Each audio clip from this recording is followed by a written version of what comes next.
I have 48 hours to prove my mother tried to kill me, or she inherits everything. Not everything like a normal inheritance. Everything like $4.2 million in life insurance. Everything like the medical malpractice settlement from my sister's death. Everything like the trust fund my grandmother set up before she died last year. All of it goes to my mother in 48 hours. Unless I can prove what I know is true, she's the reason I'm sitting in this hospital bed with acute liver failure at age 31. The doctors called it sudden onset autoimmune hepatitis. Rare but not impossible, treatable if caught early, fatal if not. I've been sick for 6 months, I'm getting sicker, and my mother brings me soup every single day. Homemade, she says. Your grandmother's recipe, the one that always made you feel better. I never liked my grandmother's soup. She knows that. Yesterday, I asked the nurse to save a sample. Just to test the ingredients, I said. I think I might have a food allergy. She looked at me strangely but agreed. The lab called this morning. Rat poison, not enough to kill me in one dose, just enough to slowly destroy my liver over months, just enough to make it look like an autoimmune disease, just enough that by the time anyone suspected anything, it would be too late. I called my lawyer from the hospital bed. How long do I have? Grandmother's will specifies that if you die within 1 year of her death, everything passes to your mother. It's been 10 months and 13 days. And if I can prove attempted murder, then she's disqualified from inheritance under the Slayer statute. Everything goes to the secondary beneficiary. Who's that? A children's cancer research charity. Your grandmother was very specific about that. So here's my situation. I'm dying. Liver transplant list is 8 months long. I don't have 8 months. I have lab results proving the soup is poisoned, but not proof that my mother made it. I have 48 hours before I'm too sick to testify. My mother has access to my hospital room. She brought soup again this morning. The nurse threw it away, but she doesn't know why, and I can't tell her without tipping off my mother. But I have a plan. See, my mother doesn't know that my grandmother's will has a second clause. One the lawyer never mentioned because he didn't think it would matter. If I die but leave a video testimony recorded within 30 days of my death, explicitly stating I believe someone is trying to kill me, an automatic investigation is triggered. Everything is frozen. The will enters probate hell for years. My mother needs money now. She has debts. She has creditors. She has the kind of financial pressure that makes people desperate. She can't wait years. So yesterday I recorded the video. I named her. I showed the lab results. I documented everything. And then I did something she won't expect. I told her about the inheritance. Mom, I said this morning, the lawyer called. Turns out Grandma left you something too. A separate clause, $100,000, but only if you're at the will reading in 48 hours. There is no separate clause. There is no $100,000. But there is a video camera hidden in the lawyer's office. And when she shows up in 48 hours, expecting me to be dead, expecting to collect $4.2 million and finds me alive instead, her reaction will tell me everything I need to know. Either she'll be relieved her daughter survived, or she'll ask why I'm not dead yet. I'm betting on option 2. The reading is tomorrow at 2 p.m. I'll either have proof by 2:01 p.m. or I'll be planning my own funeral. But I'm getting ahead of myself. Let me tell you how we got here. Let me tell you about my family. Let me tell you about the day my sister died and how that death set all of this in motion. Before we continue, hit that subscribe button. This story gets darker, more twisted, and more satisfying than you can imagine. You won't want to miss what happens next. My name is Sarah Catherine Morrison. I'm 31 years old. I'm a forensic accountant, or I was before I got too sick to work. My job was finding money people tried to hide. Offshore accounts, shell corporations, creative bookkeeping. I traced financial crimes for a living. I found what people buried. The irony is not lost on me. I grew up in Portland, Maine, middle-class family, 2-story colonial house with a yard. My father was a high school history teacher. My mother was a part-time bookkeeper at a dental office. My sister Emma was 3 years younger than me. We weren't rich. We weren't poor. We were comfortable in that specific American way where you never worried about food or electricity, but college meant loans and new cars meant used. My father died when I was 19. Heart attack. He was 52 years old, went to bed one Tuesday night and didn't wake up Wednesday morning. My mother found him. I was in my second year at University of Southern Maine. Emma was a junior in high school. The life insurance paid off the house and left about $80,000. Not nothing, but not enough to change our lives. My mother went back to work full-time. Emma and I both took out student loans. We managed. Looking back, I think that's when my mother started to change, or maybe she'd always been that way and I just hadn't noticed. Maybe loss reveals what was always there. She became obsessed with money, not in an obvious way. She didn't hoard or become miserly. It was subtler than that. She just started calculating everything. When Emma got engaged at 24, my mother spent 3 months talking about the wedding budget. Not helping plan, not getting excited, just talking about money, what they could afford, what they couldn't, what would be wasted, what would be smart. Emma ended up having a backyard wedding, 50 people, homemade food, string lights. It was beautiful, but it wasn't what Emma had dreamed about when she was a little girl playing bride. My mother gave them $5,000 as a wedding gift. She mentioned the amount at least a dozen times at the reception. $5,000, she'd say to relatives. That's what we gave them, very generous, I think.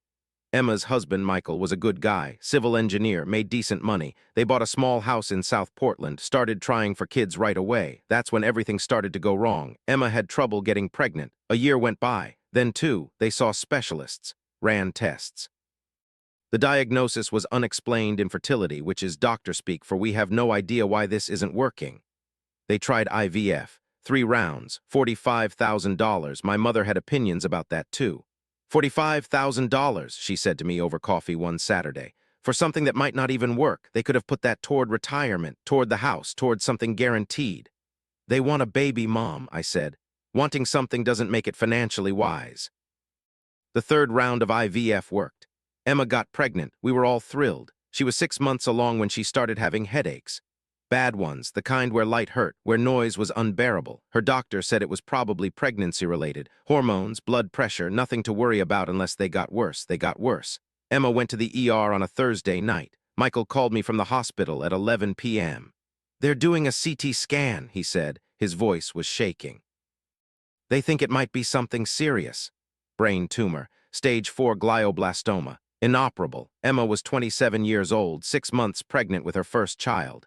The oncologist gave her options, none of them good. She could start treatment immediately, which would require terminating the pregnancy, or she could wait until the baby was viable, deliver early, and then start treatment.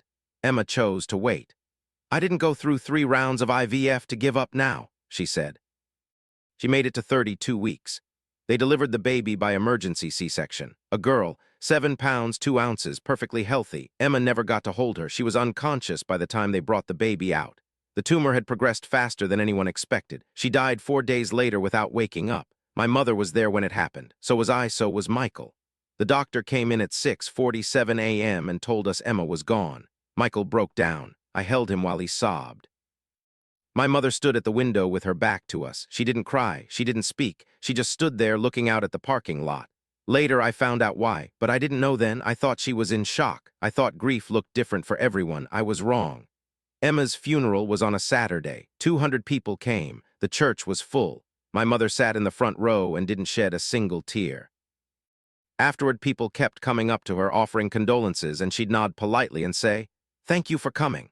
Like it was a book club meeting, like it was anything other than her daughter's funeral. Michael was destroyed. His parents took the baby, Emma's daughter, Claire, for the first few weeks. He couldn't function, couldn't work, could barely eat. I took 2 weeks off work to stay with him, made sure he ate, made sure he showered, made sure he didn't do something permanent. My mother visited once. She stayed for 20 minutes. She asked Michael about Emma's life insurance. "I know this is hard," she said, "but there are practical matters to handle." Michael stared at her. "Emma's been dead for 5 days, which is why we need to think clearly. Life insurance claims have time limits. The hospital bills need to be addressed. The mortgage." "Get out," Michael said. My mother blinked. "I'm trying to help." "Get out of my house." She left. In the car, she turned to me and said, "He's being emotional. His wife just died, Mom. And being emotional won't bring her back. Someone has to think practically." I should have seen it then. I should have understood what I was dealing with. But I didn't. I was grieving too. I wasn't paying attention. 3 months later, Michael settled Emma's estate. There was life insurance, $500,000, the house, some savings. Michael put everything in a trust for Claire, every penny.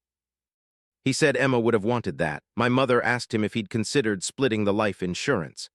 Emma would want her mother to have something, she said. Michael looked at her like she was insane. Emma would want her daughter to have everything. My mother didn't argue. She just smiled, that small, tight smile that doesn't reach the eyes. "Of course," she said, "you're right." But I saw something in that smile, something cold. 6 months after Emma died, my grandmother had a stroke, not a massive one. A small stroke. TIA, they called it, transient ischemic attack. A warning. My grandmother, my father's mother, Margaret Morrison, was 81 years old. She lived alone in the house where my father grew up, adamantly independent, sharp as ever. The stroke scared her. She called me from the hospital. Sarah, I need you to come. I need to talk to you about something important. I drove to the hospital expecting end-of-life planning. Powers of attorney, will discussions. What I got was a warning. My grandmother was in a private room. She looked small in the hospital bed, but her eyes were clear.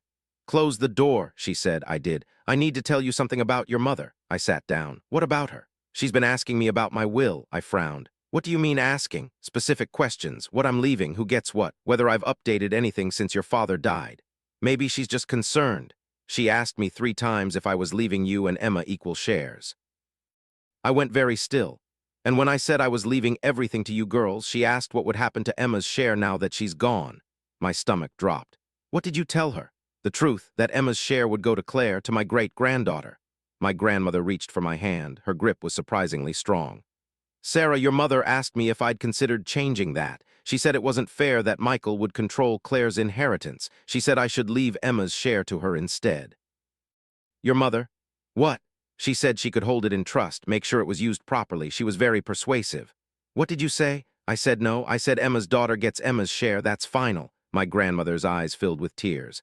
Sarah, I've known your mother for 30 years, since your father brought her home from college, and I've never trusted her, not completely. Your father did. He loved her. He saw the best in her, but I always saw something else.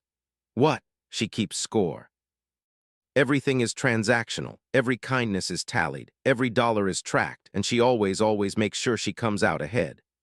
I wanted to defend my mother. I wanted to say my grandmother was wrong. But I thought about Emma's funeral, about Michael, about the life insurance, about my mother standing at the window with her back to us while Emma died. I'm changing my will, my grandmother said. I'm making it ironclad. Emma's share goes to Claire.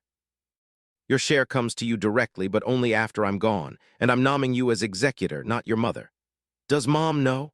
Not yet, and Sarah, don't tell her, not until after I'm gone. Why? My grandmother squeezed my hand harder. Because I don't trust what she'd do if she knew. That conversation happened on a Tuesday. My grandmother had another stroke on Friday, a massive one this time, hemorrhagic stroke. She died in the ambulance. I got the call at work. I left immediately. Drove to the hospital. My mother was already there, in the waiting room, calm, composed. The doctor said it was quick, she told me. She didn't suffer. I nodded. I couldn't speak. Did she say anything to you? My mother asked. When you visited on Tuesday, I looked at her, really looked at her, and I lied. No, I said, just that she loved me. My mother nodded. Good, that's good. But I saw relief in her eyes, and that's when I knew my grandmother had been right. My grandmother's funeral was smaller than Emma's. She was 81. Most of her friends were already gone.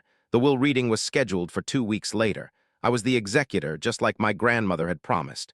Her attorney, a man named Douglas Chen who'd handled her affairs for 20 years, called me to set up the meeting. There are some unusual provisions, he said. Your grandmother was very specific about certain things. What kind of things? It's better if we discuss it in person. Can you come to my office and bring your mother? She's named in the will. The meeting was on a Thursday at 2 p.m. Douglas Chen's office was in an old brick building in downtown Portland. Wood paneling, law books. The kind of office that smelled like furniture polish and old paper. My mother and I sat across from him. He opened a folder and pulled out the will. Margaret Morrison's estate is valued at approximately $3.8 million, he said. My mother sat up straighter. I blinked. I'm sorry, what? Your grandmother was very good with money, Douglas said. She invested wisely, lived modestly. The house is paid off and worth about $400,000. The rest is in stocks, bonds, and mutual funds. I had no idea. My grandmother lived in a modest house, drove an old car, clipped coupons. She was a multimillionaire. The estate is divided as follows, Douglas continued. Sarah Catherine Morrison receives 45% of the estate, approximately $1.7 million. I couldn't breathe. Claire Elizabeth Morrison, Emma's daughter, receives 45% of the estate, held in trust until her 25th birthday, approximately $1.7 million. My mother's face went very still. And the remaining 10%, approximately $380,000, is divided between several charities. Silence. My mother spoke very carefully. And what about me? Douglas looked down at the will. You're named as well, Mrs. Morrison, my mother exhaled. You receive your daughter Emma's personal effects, her jewelry, photographs, letters, items of sentimental value. The silence that followed was deafening. "That's it," my mother said. "Yes, nothing else, nothing else." My mother stood up. Her chair scraped against the floor. "This is a mistake. I assure you, I was her daughter-in-law for 30 years. I took care of her after my husband died. I visited every week. Mrs. Morrison," Douglas said gently, "your mother-in-law was very clear about her wishes. The will was updated 3 days before her death. She was of sound mind. This is what she wanted." My mother turned to me. "You knew." "What?" "She told you on Tuesday. That's why you visited." "Mom, she turned you against me, poisoned you against your own mother." "That's not." "How much did you get?" "1.7 million. "And what did I get?" "Photographs." She grabbed her purse and walked out. Douglas and I sat in silence. "Your grandmother warned me this might happen," he said quietly. "What do you mean?" He pulled out another envelope. "She left this for you. She said to give it to you after the will was read, in private." I took the envelope. My name was written on it in my grandmother's handwriting. I opened it. "My dearest Sarah, if you're reading this, I'm gone. And if I'm gone, your mother knows about the will. I need you to understand something. This is not a punishment. This is protection. Your mother is not a bad person, but she is a dangerous one. She believes the world owes her. She believes she's been cheated, and she will do anything to correct what she sees as an injustice. I've watched her for 30 years. I've seen how she operates. Small things at first, taking credit for others' work, exaggerating her contributions, rewriting history to put herself at the center. When your father died, she told people she was the one who wanted the life insurance. She said she insisted on it. That's not true. Your father bought that policy before they were married. When Emma had her wedding, your mother told relatives she paid for everything. She didn't. She gave $5,000. Emma and Michael paid for the rest. These are small lies, harmless maybe, but they show a pattern. After Emma died, your mother asked Michael to split the life insurance. She told him Emma would have wanted her to have half. She said it to him 3 times. She made him feel guilty for saying no. And then she came to me. She asked me to change my will. She said it wasn't fair that Michael would control Claire's money. She said she should have it instead.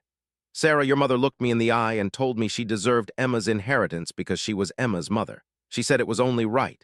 That's when I knew I had to protect you, and protect Claire. This will is ironclad.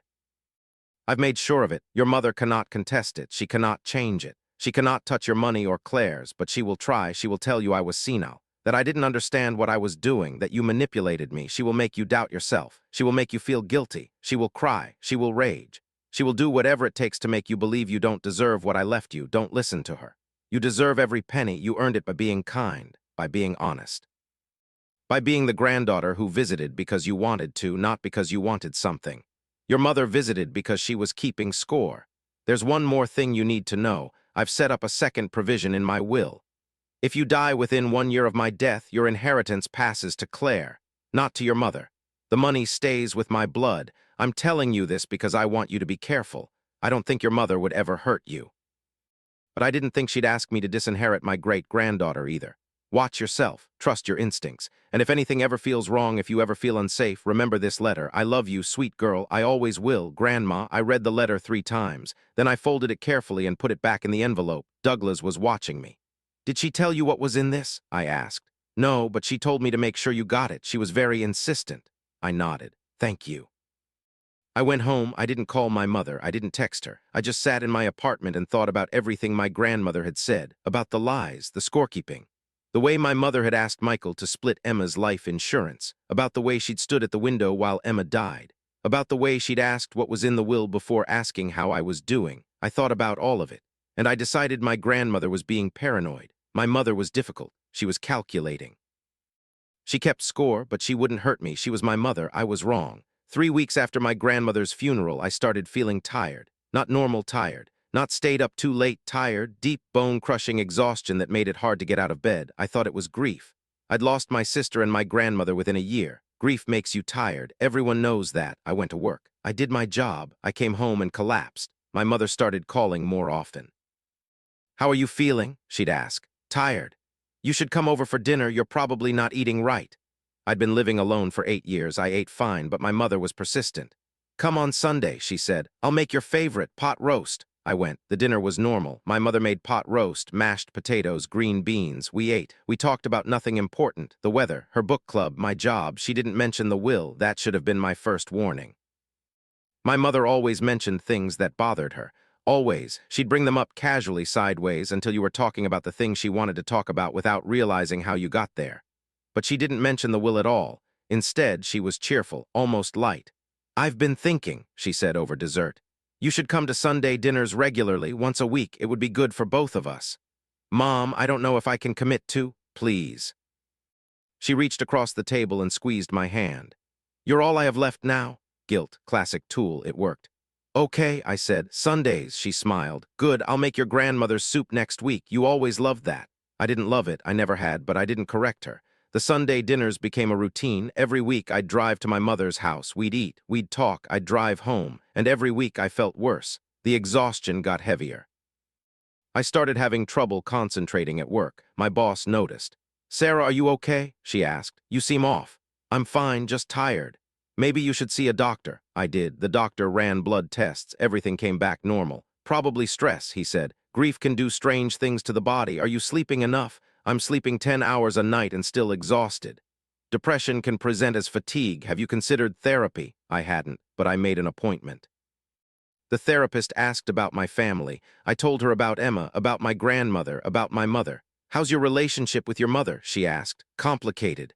"In what way?" I told her about the will, about my mother walking out, about the Sunday dinners. "And how do you feel about seeing her every week?" "Obligated." "Do you want to see her?" I thought about it. "Not really." "Then why do you go?" "Because she's my mother, because she's alone. Because Emma's dead and my grandmother's dead and I'm all she has left." The therapist nodded. "That's a lot of responsibility for one person." "I can handle it." "Can you?" I didn't answer. 2 months into the Sunday dinners, I started having stomach problems, nausea, cramping. I couldn't keep food down. I went back to the doctor, more blood tests, more normal results. "Probably IBS, the doctor said. "Stress-related, I can prescribe something." The medication didn't help. I lost weight, 10 pounds, then 15. My mother noticed. "You're getting too thin," she said. "You need to eat more." She started sending me home with leftovers, Tupperware containers of soup, casseroles, pasta dishes. "Make sure you eat this," she'd say. "You need your strength." I ate it. I'd heat it up for lunch at work, for dinner when I was too tired to cook, and I kept getting sicker. For months in, I started having tremors. My hands would shake, just slightly. Just enough to make me spill coffee, drop things. My boss pulled me aside. "Sarah, I'm worried about you. You've lost weight. You look pale. You're making mistakes you'd never make normally." "I know, I'm sorry, I'm seeing doctors. Maybe you should take some time off." "I can't, I have cases." "The cases can wait, your health can't." She put me on medical leave, paid leave, thank God, but still, I was 31 years old and too sick to work. I went to a different doctor, a specialist, more tests. More blood work. Finally, something abnormal showed up. "Your liver enzymes are elevated," the doctor said. "Significantly elevated." What does that mean? It could mean several things: hepatitis, fatty liver disease, autoimmune disorder. We need to run more tests. I was referred to a gastroenterologist. He ran more tests, a liver biopsy. The results came back inconclusive. "Your liver is inflamed," he said, "but we can't pinpoint why. It could be autoimmune hepatitis. Your body attacking itself. Is it treatable? If that's what it is, yes, we'd start you on immunosuppressants, but I want to rule out other causes first." More tests, more waiting. Meanwhile, I kept getting worse. 6 months in, I could barely function. I'd wake up exhausted, force myself to eat, spend most of the day in bed. My mother visited me 3 times a week. "I'm so worried about you," she'd say. "The doctors don't know what's wrong. They think it's autoimmune." That's awful. "I brought you soup, your grandmother's recipe, chicken and rice. It'll make you feel better." I ate the soup. And the next day I'd feel worse, but I didn't connect it. Why would I? It was soup, homemade soup from my mother. 7 months after my grandmother died, I was hospitalized. I'd woken up with severe abdominal pain, vomiting, couldn't stop shaking. The ER doctor took one look at me and admitted me. "Your liver is failing," he said. "We need to figure out why. Now." They ran every test imaginable. Hepatitis panel, negative. Autoimmune markers, some positive, some negative. Toxicology screen, nothing alarming. The doctors were baffled. "We're treating this as autoimmune hepatitis," the hepatologist said. "We'll start you on high-dose steroids and immunosuppressants. If this is an autoimmune condition, you should start improving within a few weeks." I didn't improve. I got worse. My mother visited every day. She'd bring flowers, magazines, soup. "The hospital food is terrible," she'd say. "You need real nutrition." The nurses let her bring food. They thought it was sweet. I ate the soup, and I deteriorated. 8 months after my grandmother died, the doctors gave me bad news. "Your liver function is at 40%, the hepatologist said. "If this continues, you'll need a transplant." "How long does that take?" "The average wait time is 8 months to a year, and that's if you're approved. Not everyone gets approved." What happens if I don't get a transplant? He didn't answer. He didn't have to. I called my mother from the hospital bed. Mom, they say I might need a transplant. Oh, sweetheart, her voice cracked. I'm so sorry. I'm scared. I know, but you're strong. You'll get through this. Will you come visit today? Of course, I'll bring soup. That night, alone in my hospital room, I thought about my grandmother's letter, the one she'd left me. The one that said, if anything ever feels wrong, if you ever feel unsafe, remember this letter. I thought about how I'd gotten sick, how it started right after the will was read, how it got worse after the Sunday dinners started, how my mother brought soup every week, every visit, how I'd never liked my grandmother's soup, but my mother kept saying I did. I thought about all of it, and I felt insane for even thinking what I was thinking. My mother wouldn't poison me. She wouldn't, would she? The next day, my mother visited at 2 p.m. like clockwork. She brought soup in a thermos, chicken and rice. I made it fresh this morning, she said. Eat it while it's warm. She poured it into a bowl and handed it to me. I held the bowl. I looked at the soup. I looked at my mother. Mom, can I ask you something? Of course. What's in this soup? She blinked. What do you mean? Like what ingredients? Chicken, rice, carrots, celery, onion, chicken broth. Why? Just curious. It's your grandmother's recipe. You've had it 100 times. I hadn't, but I didn't say that. Actually, I'm not that hungry right now, I said. Can I save it for later? Something flickered in her eyes just for a second. You should eat it now, she said. You need to keep your strength up. I will, my stomach is upset. The soup will help with that.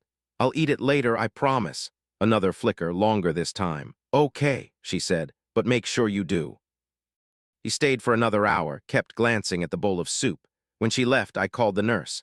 Can you do me a favor? I asked. Sure, hun. Can you take this soup and save it, like in a container in the fridge? I want to eat it later, but I don't want it to spoil. No problem. The nurse took the bowl. I waited until she was gone. Then I called a friend, a colleague from work, another forensic accountant. Her name was Melissa. We'd worked together for 5 years. Melissa, I need a favor. Sarah, hi, how are you feeling?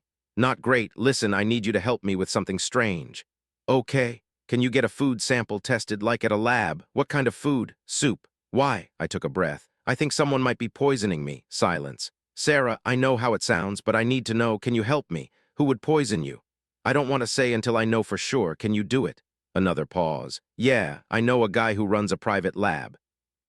He owes me a favor. What do you want tested for? Everything, anything that could cause liver failure. Jesus, Sarah, please. Okay, bring me the sample. I'm in the hospital. Can you come here? I'll be there in an hour. Melissa came. I gave her the soup. Don't tell anyone, I said. Not yet. You're scaring me.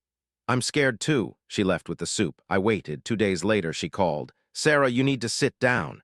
I'm in a hospital bed. I'm sitting. The soup tested positive for Brodifacoum. What's that? Rat poison, a blood thinner, long-acting anticoagulant. It's used in rodenticides. The room spun. How much? Not enough to kill you immediately, but enough to cause serious damage over time, especially to your liver. Could it cause liver failure? Absolutely. Brodifacoum toxicity can present as anything from bleeding disorders to organ failure if you've been ingesting this regularly. She didn't finish. She didn't have to. Who gave you this soup? She asked. I closed my eyes. My mother.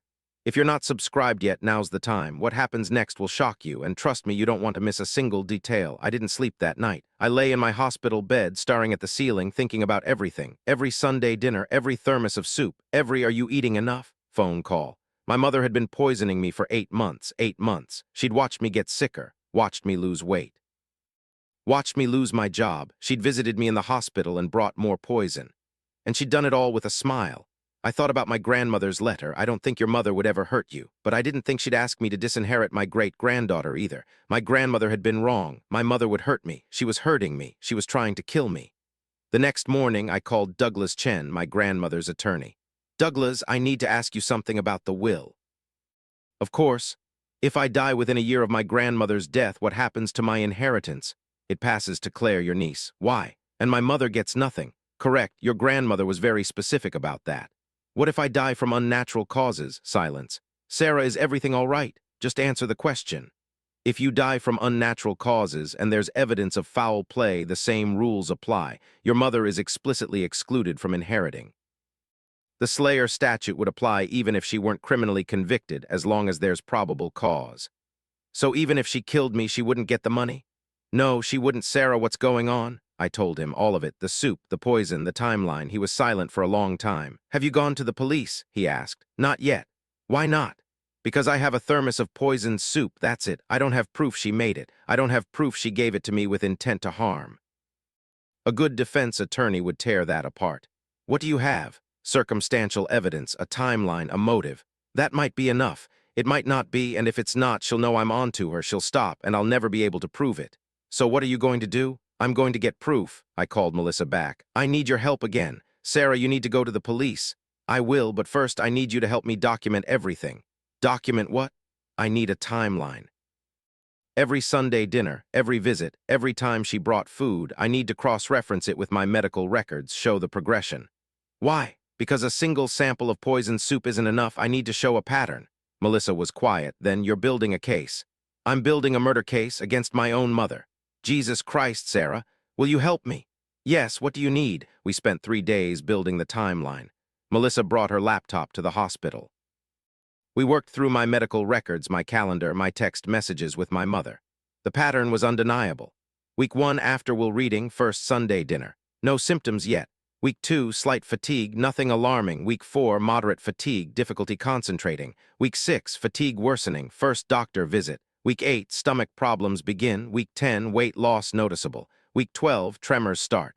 Blood work shows elevated liver enzymes.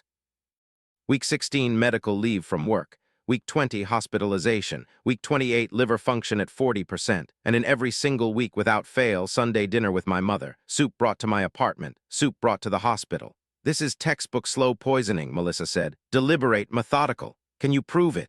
I can show correlation, but correlation isn't causation. What else do I need? Direct evidence, her buying rat poison, her admitting intent. Something concrete. How do I get that? Melissa looked at me. You set a trap.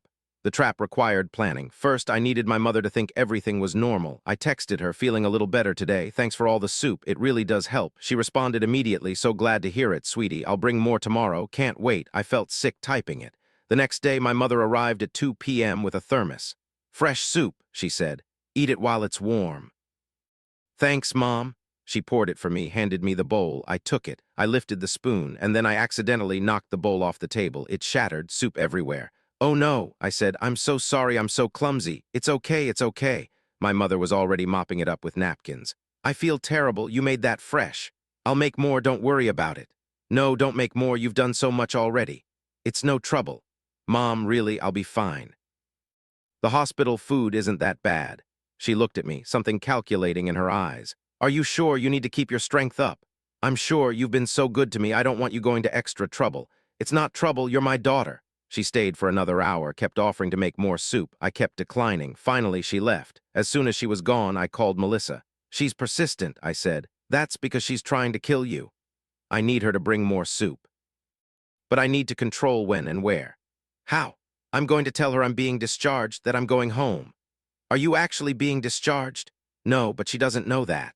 I texted my mother that night. Doctor says I can go home tomorrow. Liver numbers are improving slightly. Still need rest, but I can recover at home. Her response took 5 minutes, longer than usual. That's wonderful news. Do you need help getting home? No, I'll take an Uber, but maybe you could bring me some food. For the house, I don't have much energy for cooking. Another long pause. Of course, I'll bring soup and some other meals, enough for the week. You're the best, Mom. I felt like I was going to vomit, but the trap was set. The next day, I had a conversation with my doctor. I need to stay in the hospital, I said, but I need my mother to think I left. He frowned. Why? I told him everything. He was horrified. We need to call the police, he said. Not yet. I need proof she's actively trying to harm me, not just that she did in the past. This is dangerous. I know, but if you discharge me officially in the system, she might check. Can you keep me admitted under a different status? Something that wouldn't show up if she called to verify? He thought about it. I can keep you for observation. It won't show up as a formal admission, but Sarah, if anything goes wrong, it won't. I have a plan. The plan was simple. I would go home. My mother would bring poisoned food to my apartment, but I wouldn't be there. Instead, I'd set up a camera, hidden, recording everything. If she brought poisoned food and left it for me, I'd have video evidence. If she said anything incriminating, talked to herself, made a phone call, I'd have audio. And if she did something else, something I couldn't predict, I'd see it. Melissa helped me set it up. She went to my apartment, installed a hidden camera in the kitchen, another in the living room. High quality, motion activated, cloud connected. If she enters, you'll get a notification, Melissa said. You can watch in real time from your phone. And it's recording everything. I texted my mother home, resting on the couch. You can just leave the food in the kitchen if I'm asleep. I gave the building manager your name. He'll let you in. Okay, sweetie. I'll be there around 3 p.m. It was 1 p.m. I watched my phone. At 2:47 p.m., I got a notification. Motion detected in apartment. I opened the app. My mother was in my kitchen. She had 3 shopping bags. She was unpacking them, Tupperware containers, thermoses, Ziploc bags. She was organizing them in my fridge, and she was talking to herself. The audio was crystal clear. "Enough for a week," she muttered. "That should do it. 3 more weeks, maybe 4, and it'll be over." She closed the fridge. Then she walked to the living room. She stood in the doorway, looking around. "I didn't want it to be this way," she said to the empty room. "But you left me no choice, Sarah. Your grandmother left me no choice." She touched the wall, almost gentle. "I gave 30 years to this family, 30 years, and what did I get? Photographs, sentimental trinkets." Her voice hardened. "Emma's share should have been mine. Your share should have been mine. I'm the one who sacrificed. I'm the one who gave up everything." She walked to my bookshelf, picked up a photo, me and Emma as kids. "I loved you," she said quietly, "both of you, but love doesn't pay bills, love doesn't fund retirement, love doesn't give you what you've earned." She put the photo down. 3 more weeks, maybe 4, and then it'll be over, and I'll finally get what I deserve." She walked back to the kitchen, checked the fridge one more time, then she left. I watched the video 3 times, then I called Melissa. "Did you see it?" she asked. "I saw it. That's a confession. It's close." She didn't explicitly say she was poisoning me. A good lawyer might argue she was just venting. "Sarah," she said, 3 more weeks and it'll be over." What else could that mean? "I need more. I need her to bring actual poison. I need to catch her in the act." "How?" "I need to test the food she left." Melissa went back to my apartment. She took samples from every container, labeled them, dated them. She brought them to the lab. Every single one tested positive for Brodifacoum. Soup, casseroles, pasta, even a container of mashed potatoes, all poisoned. "This is enough," Melissa said. "This is more than enough. You need to go to the police." "Not yet. Sarah, I need one more thing." "What?" "I need to know where she got the poison." Finding the source took 2 days. I had Melissa pull my mother's credit card statements. Legally gray area, but desperate times. There it was, hardware store, 3 purchases in the last 8 months. Same store, same product. Tomcat rat killer. Maximum strength, long-lasting, $24.99 per box. She bought 3 boxes. "That's enough Brodifacoum to kill a dozen people," Melissa said. "If used correctly." She used it correctly. "We need to go to the police now. Tomorrow." "Why tomorrow?" "Because tomorrow is the will reading." "What?" "I told my mother there was a special clause in my grandmother's will, a reading for secondary beneficiaries, $100,000 for her." "Is there?" "No. But she thinks there is, and she thinks I'll be dead by then." So I want to see her face when I walk into that room alive. What happens next will blow your mind. This story is about to take a turn you won't see coming. Subscribe now, you won't regret it. The will reading was scheduled for 2 p.m. on a Thursday. I was supposed to be dead, or at least too sick to attend. Instead, I checked myself out of the hospital that morning, against medical advice, but I didn't care. I needed to be there. I needed to see her face. Douglas Chen's office, 1:55 p.m. I sat in the waiting room, weak, pale, but alive. Melissa was with me. So was a police detective named Sarah Rodriguez. I'd called her that morning, told her everything, showed her the videos, the lab results, the credit card statements. She'd listened without interrupting. Then she'd said, "I'll be at the will reading, in plain clothes. I want to see this play out." Now she sat across from me, looking like any other client in a law office.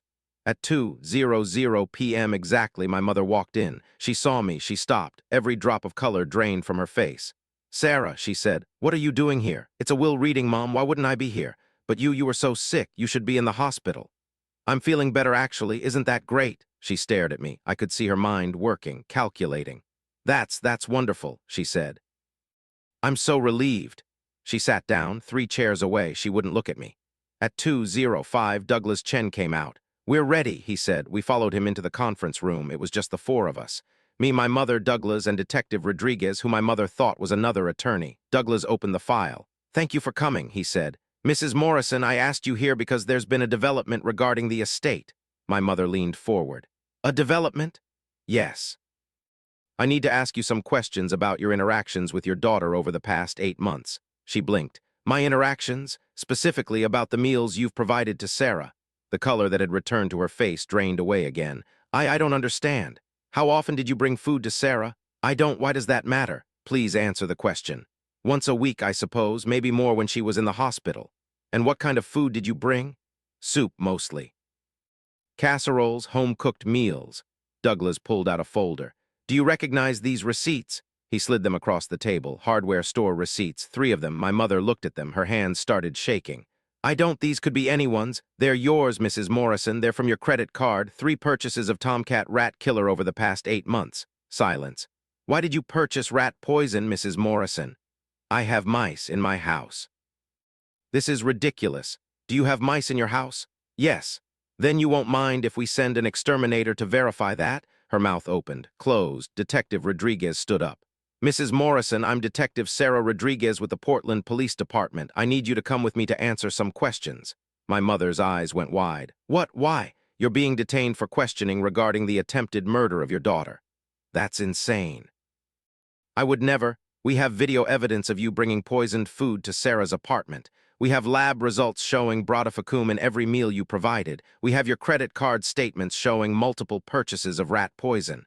And we have your own words on video saying 3 more weeks and it'll be over. My mother looked at me, really looked at me. And I saw it, all of it, the calculation, the resentment, the rage. You set me up, she said. No, I said. You tried to kill me. I just documented it. I gave you everything. I raised you. I took care of you, and your grandmother left me nothing. So you decided to kill me for the inheritance. I deserved that money. It wasn't yours. It should have been 30 years I spent with that family, 30 years of your father's mother looking down on me, treating me like I wasn't good enough. And then Emma dies and leaves everything to that baby, and your grandmother leaves everything to you, and what do I get? Photographs. She was shaking now, crying. I worked for that money, I earned it, and you just got it handed to you because you were the favorite granddaughter. So you poisoned me.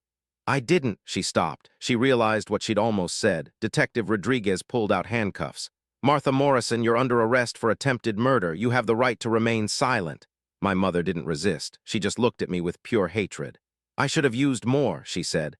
I should have made sure. And that was her confession right there, in front of a lawyer, a detective, and me. She'd tried to kill me, and she'd failed. They took her away. I sat in the conference room for a long time. Douglas sat with me. Are you okay? He asked. No, that's understandable. She's my mother. I know. She tried to kill me. Yes, I started crying, not because I was sad, because I was angry. Angry that she'd done this. Angry that my grandmother had been right. Angry that I'd ignored the warning signs because I wanted to believe my mother loved me more than she loved money. Your grandmother knew, Douglas said quietly. She didn't know what your mother would do, but she knew she was capable of something. That's why she left the letter. Yes, I wiped my eyes. What happens now? Now the police build their case. They have video evidence, lab results, and her confession. She'll be charged. There'll be a trial. Will she go to prison? Almost certainly. Attempted murder with premeditation and use of poison. She's looking at 20 years minimum. Good. I meant it. We're almost at the end. But there's still more to this story than you think. Stay with me. The trial took 8 months. My mother pleaded not guilty. Her defense attorney argued that I'd fabricated evidence, that the videos were staged, that I'd poisoned myself for the inheritance. It was absurd, but he tried. The jury didn't buy it. The evidence was overwhelming. Video of my mother confessing in my apartment. Lab results from multiple food samples. Credit card receipts for rat poison. Medical records showing progressive liver damage. Her confession in Douglas Chen's office. The prosecution brought in a toxicologist who explained exactly how Brodifacoum works. It's a long-acting anticoagulant, he testified. It prevents blood from clotting. In large doses, it causes internal bleeding and death within days. In small doses, administered repeatedly over months, it causes cumulative damage to organs, especially the liver and kidneys. Is this damage reversible? Sometimes, if caught early, if the victim stops ingesting the poison and receives treatment. And if they continue ingesting it, it's fatal. The prosecutor asked him to estimate how much longer I would have lived if I'd continued eating my mother's food. 3 to 4 weeks, he said, maybe less. My mother had been within a month of killing me. The jury deliberated for 4 hours, guilty on all counts. Attempted murder in the first degree, aggravated assault, reckless endangerment. The judge sentenced her to 25 years in prison. She'd be 82 when she got out. If she got out, she didn't look at me when the sentence was read. She just stared straight ahead. No emotion, no remorse, just nothing. After the trial, I had to undergo treatment. Chelation therapy to remove the Brodifacoum from my system. Liver support medications, physical therapy to regain strength. It took 6 months before I started feeling normal again.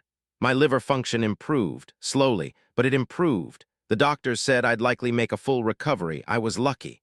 If I'd waited another few weeks, if I hadn't tested that soup, I'd be dead.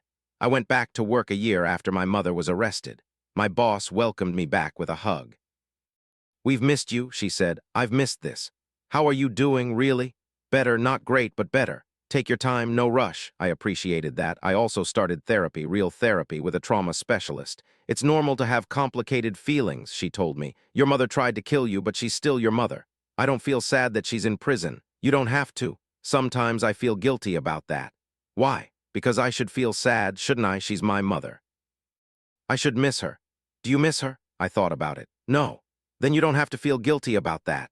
It helped, slowly. The anger faded, the fear faded. What remained was just sadness, not for my mother, for what could have been, if she'd been different, if she'd chosen differently, if she'd loved me more than she loved money, but she didn't, and I had to accept that. I used part of my inheritance to establish a foundation, the Emma Morrison Fund for Cancer Research. It's dedicated to funding research for glioblastoma, the cancer that killed my sister. Every year we raise money. We fund grants. We support families. It's what Emma would have wanted. And it's what my grandmother would have wanted too. I also set up a trust for Claire, my niece, Emma's daughter. She's 5 now, beautiful, smart, has Emma's eyes. Michael remarried. A good woman named Lisa. She's wonderful with Claire. They don't talk about my mother. They don't need to. Claire will get her inheritance when she turns 25. Until then, the money sits in a trust. Growing, waiting, she'll never have to worry about college or buying a house or starting a business. She'll have options. That's what my grandmother wanted, and that's what I'll make sure happens. I visit my grandmother's grave once a month. I bring flowers. I sit. I talk to her. "You were right," I tell her, "about everything." I think she knew she was right. That's why she left the letter. That's why she protected me. Even after death, she was still protecting me. My mother writes me letters from prison. I don't read them. The first few I opened, they were full of justifications, excuses. "You have to understand, I was desperate. Your grandmother was cruel to exclude me. I never meant for it to go this far." After the 5th letter, I stopped opening them. I just throw them away. I don't owe her my forgiveness. I don't owe her my understanding. I don't owe her anything.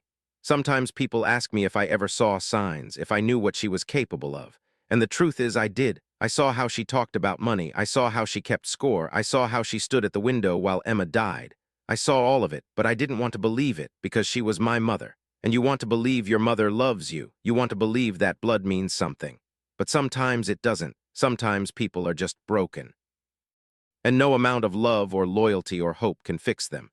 I'm 33 now. 2 years since the trial. I'm healthy, I'm working, I'm living, I'm dating someone, a good man, patient, kind. He knows everything, I told him on our 3rd date. My mother tried to kill me for inheritance money. He didn't run, he said. That must have been terrifying. And it was, but I survived. Last month, I got a call from the prison. My mother was sick, stage 4 lung cancer. They asked if I wanted to visit. I said no. They asked if I'd be willing to advocate for compassionate release. I said no. They told me she was dying. I said, so was I. She didn't care then. I hung up. She died 3 weeks later. I didn't go to the funeral. I didn't send flowers. I didn't cry. I just felt nothing. Maybe that makes me cold. Maybe that makes me heartless, but I don't think so. I think it makes me someone who survived, someone who refused to die. Someone who fought back. My grandmother left me one last gift. It was in her safe deposit box. A letter I didn't find until after the trial. It said, "Sarah, if you're reading this, you survived. I knew you would. You're stronger than you think. Your mother will try to make you feel guilty for defending yourself, for protecting what's yours, for surviving when she wanted you gone. Don't let her. You did nothing wrong. She made her choices. You made yours, and you chose life. I'm proud of you. I love you, Grandma." I keep that letter with me. On hard days, I read it.